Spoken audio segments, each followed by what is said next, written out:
Hello everybody, I've got a story for you. It's called Which One's My Mate? And I'd really like to hear your opinion. Okay, so picture the scene. It's June 2018, I've been to work all day, it's the World Cup finals, England are doing really well, and I've got a date with a foxy chick. So I'm driving home in the van, I've got a pal with me, and all of a sudden I hit a traffic jam. Now, this just wasn't just any old traffic jam, this was a London traffic jam, this was a super traffic jam. So, all of a sudden my plans are scuppered. I'm 3 months clean. I can't go on the date with the sexy chick. I'm going to miss the football. I've had a long day at work and I'm sitting in traffic. All of a sudden, I'm confronted with the angel and devil situation again. I'm thinking, oh, I've had enough of this. So, I speak to my pal who I'm with and I said to him, right, this is the plan. We're going to go and get a 3 for a oneer. We're going to plot up in the local nearest pub and we're going to watch the football, get off our trolley, and I'll probably sleep in the van and go back to work again in the morning from the van. Now, my pal said, yes, yeah, I'm really up for that. So I thought, oh, good man. So I made a phone call to another pal. The other pal answered the phone. He said, hello, Tony. I said, hello, mate, you couldn't get us one laid on, could you? And he said, you've been clean for a few months, haven't you? I said, yeah, I have. And he said, no, I don't think I can get any now. I think it's a bit thin on the ground round here. So anyway, for a while I'm saying to him, don't you know anybody? You must know somebody. You could always do it before. And he said, no, I really can't. I wish I could help you, but I can't. Now, first of all, I was really annoyed and frustrated. You know what it's like when you're an addict. Once it gets in your head that you want it, you want it. But also, I'd had 3 months clean time behind me. So I've driven up the road and I've had a word with myself. By the time I got home, I was all right. I'd calmed down, put myself back down to earth, and I'd escaped. I was still clean. Now, my other pal, the pal I work with, he just went home and he did his own thing, and I went to work the next day as usual, and nothing had changed. Now, my question to you is, which one of those two people is my pal? Is it the one I was with that was quite happy to go and get on a session with me? Or was it the fella that I called who's been a pal? They've both been a pals for about the same amount of time, actually, as well. They're probably both going to watch this video, and they're probably both subscribers, actually, but I'm not going to name names for obvious reasons. Now, which one of those is my friend? I'll give you my opinion at the end. Okay, so hello and welcome back.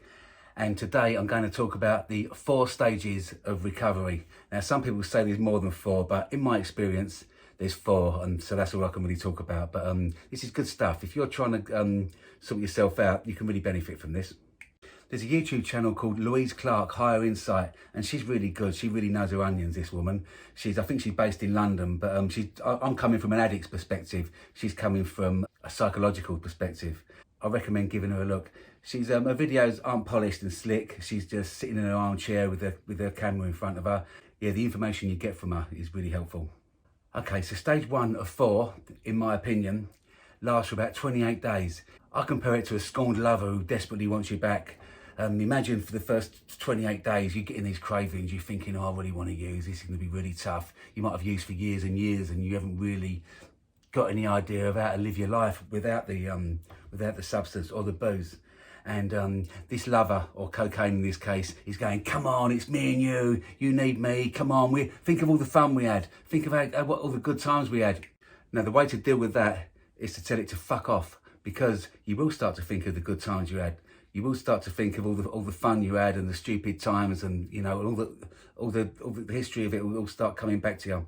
And the last thing you want to do is think about the good times, because it's bad, it's evil, it's the devil. Don't lose track of that. A simple no. Don't overthink it. Just no, bog off and just walk away. Okay, so you managed to get past the first 28 days. You're doing well. The cravings go away. They do actually go away. But you haven't cracked it. You may think you've cracked it, and this is where many people fall short. This is a stage I like to call stage 2. So 2 or 3 months have passed, and your life's back on track again. You're starting to get a bit of money together. You're starting to, you know, it's all becoming a bit of a distant memory to you. And all of a sudden, one of your pals rings you up and says, come on, come down the pub. You can drink fizzy water. It'd be nice to see you. You don't have to get on it. You don't have to get on it. You'll be fine. Just come and join us. It'll be great.